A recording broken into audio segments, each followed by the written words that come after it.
Hi everybody, Mark from MD Garden Services here. Welcome back to the channel. So this video, as you might grasp from the title, is not my usual video. I'm not going to be cutting a hedge today or anything, or tidying up a border, which is obviously what I usually post. But today I wanted to post something a little bit different, a bit of a story about my life, me and my wife and my family. So this week is Baby Loss Awareness Week. Don't know whether anyone's aware of that. Possibly only people who've been through the loss of a little one would maybe know about it. I'm not sure, or a family member. So yeah, I think the 9th to it's the 15th today. This is the last day today, and it's a week for those who've gone through the loss of a child, whether that be through miscarriage or a stillbirth, or possibly a termination due to a medical reason or something. But yeah, it's a week for those who've gone through that, to share and remember obviously their loss that they've gone through. So I just I felt like I should share something about this, as it's something we've gone through. It's part of our life story, I guess. And the reason being, I just wanted to share, not so people feel sorry for me or us or anything like that, or feel sad. I'm not doing it for that. I literally wanted to do it as hopefully a help for someone who may have been through it or is going through it, or even in the future, if someone finds this video in 2 years' time and stumbles across it on YouTube, and they're going through a loss. So I just wanted to share our story, and that is literally the reason why I thought, even if it can help one person. So we suffered the loss of a little one. My wife had a stillbirth, and we couldn't find an awful lot at the time to learn about it, and other people's experiences. I think it's probably something that's becoming more known about and talked about. I think in the past people used to just brush it under the carpet and you just didn't talk about it. You were told to get on and don't be silly, just get on, and the past is in the past. But obviously it's something you go through, and it's part of your life. It's something that can shape you as a person, as a family. So we luckily have 4 healthy kids. We're very lucky in that respect. We have 4 healthy, happy children. But in 2021, my wife phoned me up one day to tell me she found out she was pregnant. Which was a bit of a surprise, as we weren't necessarily planning any more kids. Like I say, we already have 4 happy, healthy children. Anyway, as we came to the news, and sort of came to terms with that and started to get excited about that, once we got our heads around it. Yeah, this was at the sort of tail end of COVID, 2021. It would have been the end of the year, about probably in the autumn, roughly. Anyway, so she started doing the maternity visits and things like that. We started planning things, roughly, and then it would have been in the new year. I came home one day. She was very upset. She told me she hadn't felt the baby move at all, or nothing, no little flutters or anything, which I told her hopefully it's all okay, and I tried to be very positive.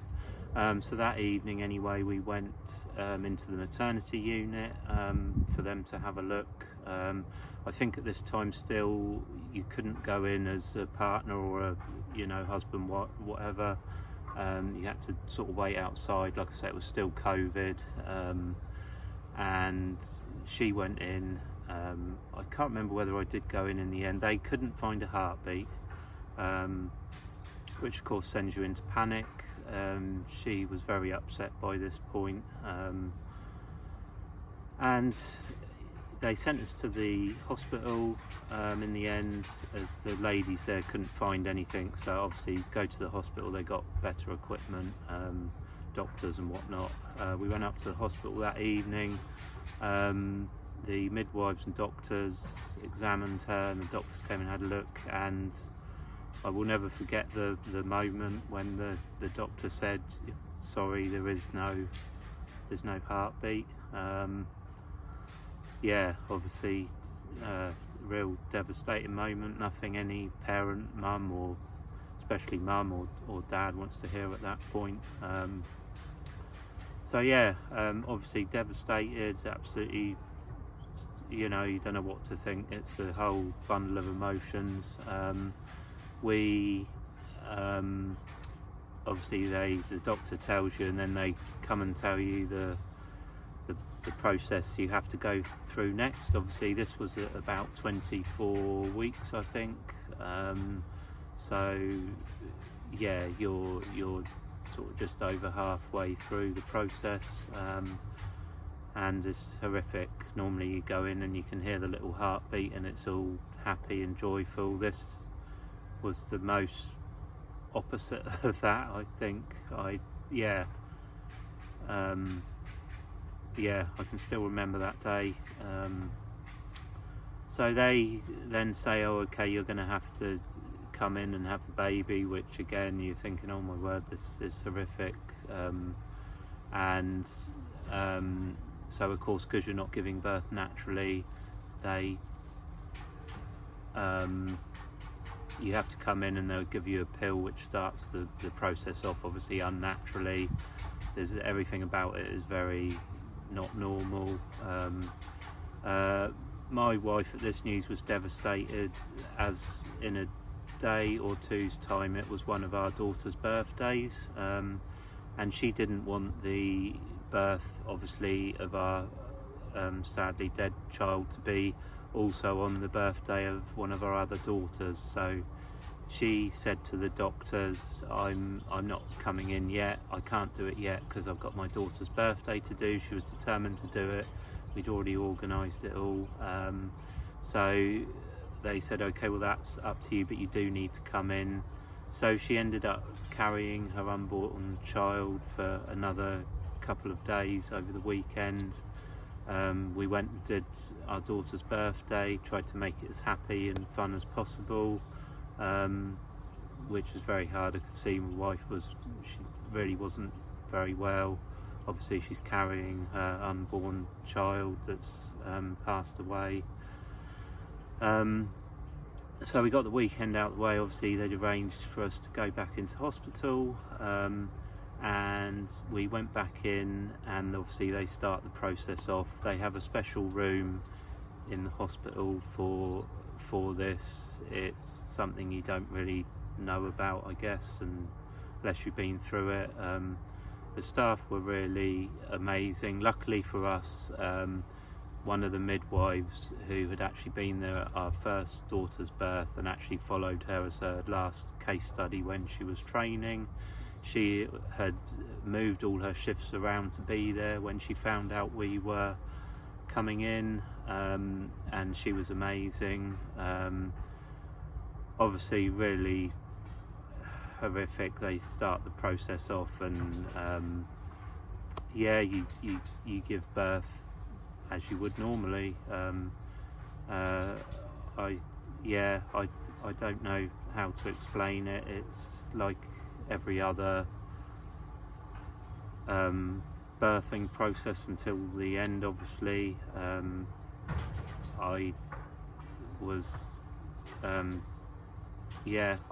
Words can't really describe it. It's not very nice, because normally your child's born and they're happy and crying. My wife went through the whole of labour as you would normally. they gave her a lot of gas and air. She was quite out of it towards the end, which I think they do on purpose, as it's such a horrific experience. She gave birth to our little girl, Katie, who was obviously born peacefully sleeping. It's what we've always said. Yeah, and then we got to spend one night with her. They have a little cot which is like a fridge that you can keep your baby in, so you can spend the night with them.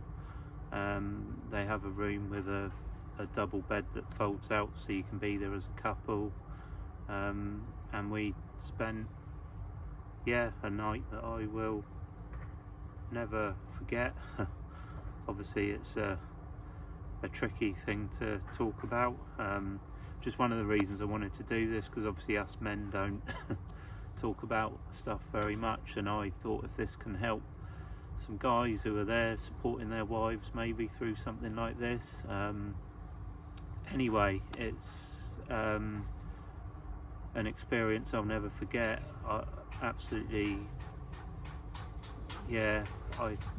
don't know how to put it into words really, but we spent a first and last night with our little girl, and then of course you have to fill in lots of forms and things, what you want to do with arrangements for burial and stuff, which at this point I know it has to be done, but you really can't get your head around any of this. Luckily we met between this and the funeral. We'd met a couple at our church who had gone through the same thing some years ago and were very helpful, sort of saying what they suggested we should do and shouldn't do, and because there's lots of things you're unsure about.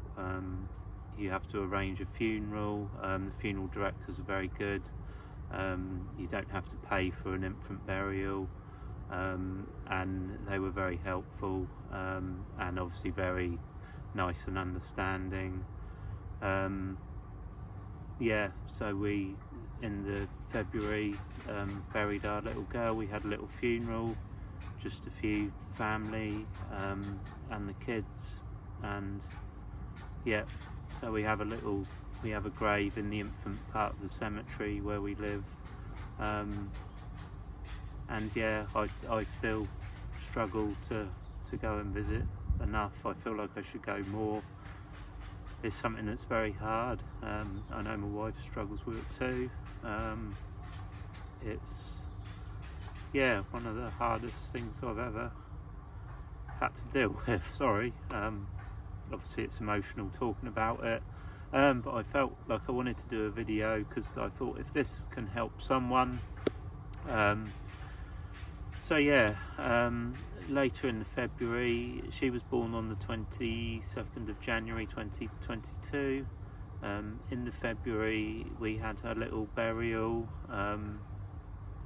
and of course my wife was entitled to a year off work, which she started taking, and she was obviously traumatized, broken by this experience. She still now has sleepless nights and nightmares over it. It's not something that ever goes away as such. People still ask me sometimes, how is she? Has she gotten over it yet? And I say, well, no, I don't think she'll ever get over it. I said, I think it's something you learn to live with. I liken it to asking someone who's an amputee if they've gotten over the loss of a limb or something, and we probably don't ever get over it. You learn to live with it, and it's something we've learned to live with. You don't get over it, you learn to live with it as part of your life. It's something that makes you in life. Good experiences and bad alike make you the person you are, and it was hard for a long time. My wife, the amazing person she is, obviously having a year off work without a baby, what do? It's it's a time to try and repair and recover. She, being the amazing person she did, decided she wasn't going to waste this time. She's part of a running club, and once a year they do something that they'd started called a food bank run, where all the runners run to a local food bank with backpacks of food. So being February, it was about the time this happened, she agreed to still help with it as usual, and at the time she was looking for something to do. She decided after this, we need to do this and take it nationwide. This was down to the fact that our neighbour, when we'd lost Katie, with the few weeks after, she had got a group of ladies together and they cooked us meals for a week or two, so we didn't have to think about feeding the family, which was amazing. And our son said, "Oh, we should do something to help people like the people that helped us, or people that are in need." And like I say, her food bank had come up. Her running club had come up with the idea of a food bank run to help the local food banks that are obviously helping people in need with food, people that are struggling. So she decided she wanted to get this going nationwide,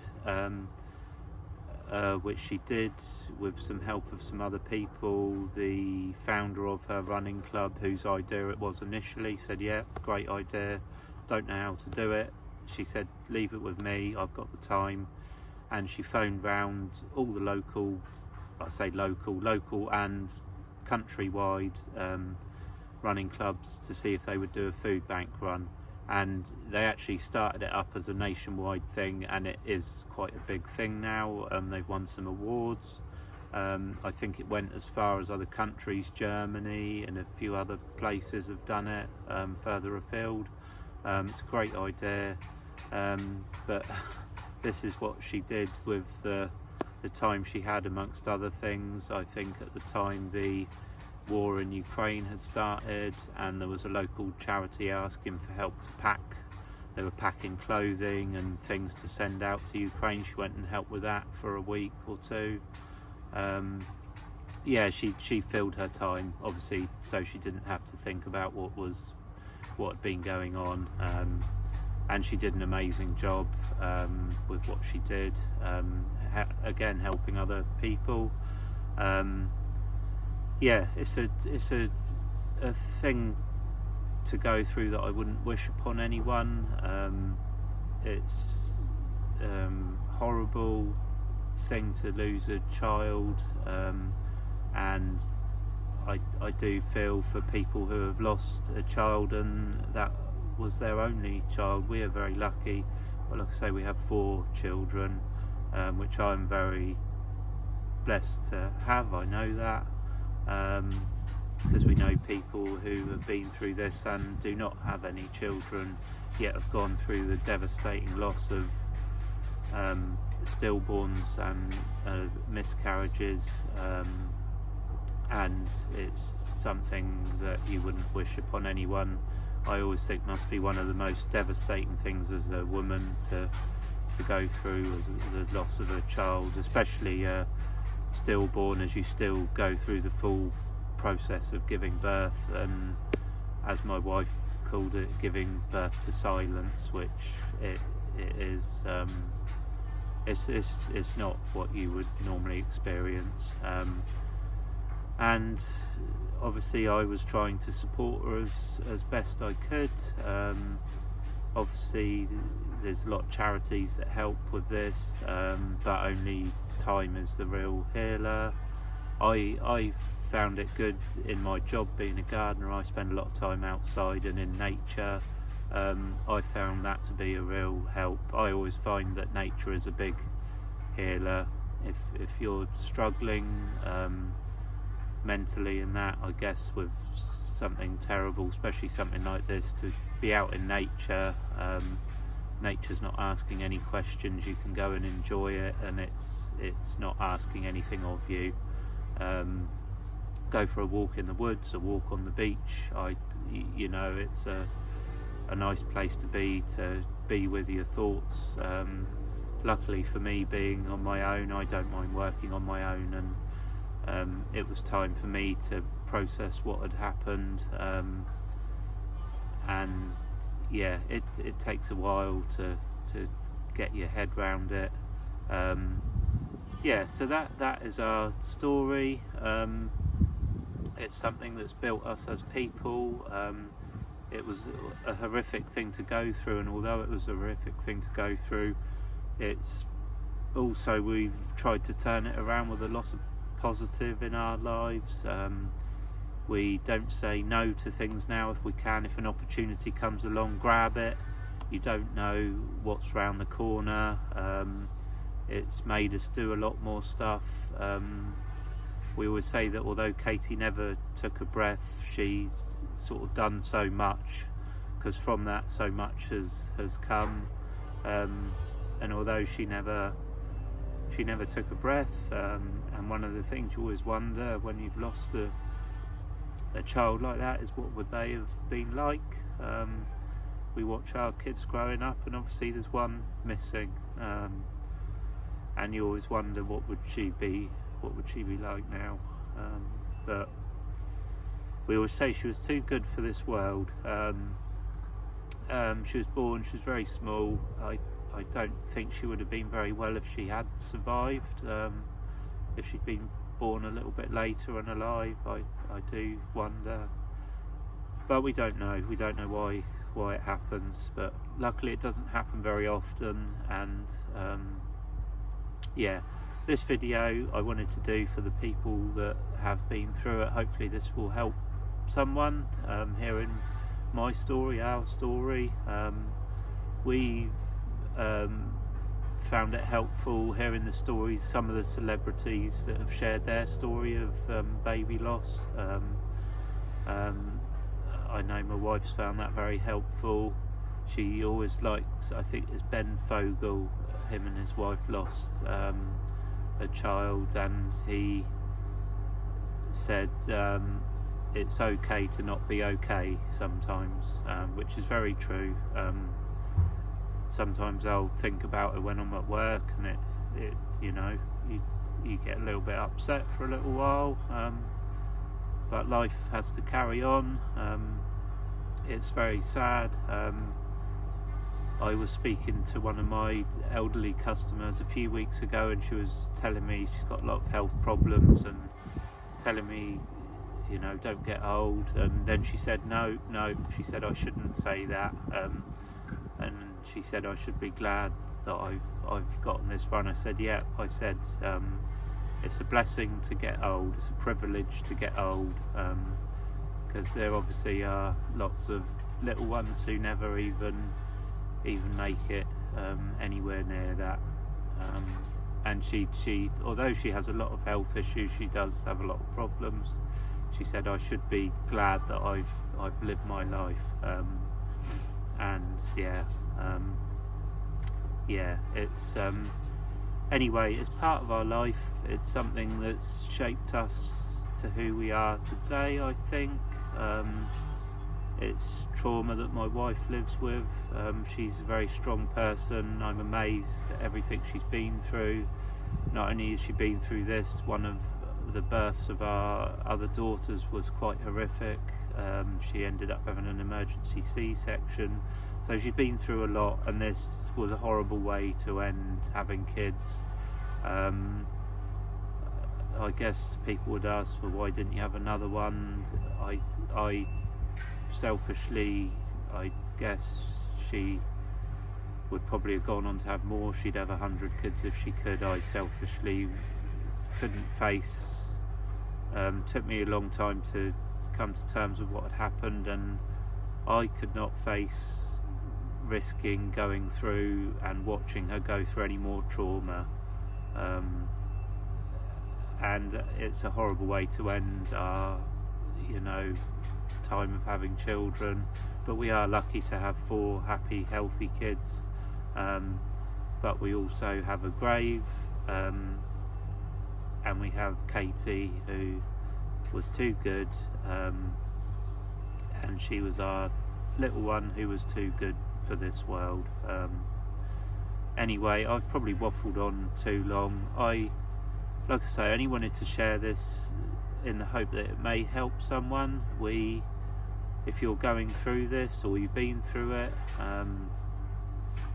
or someone who's watching this that later on has found this video, I hope you find it helpful. Please make a comment if there's something you would like to say,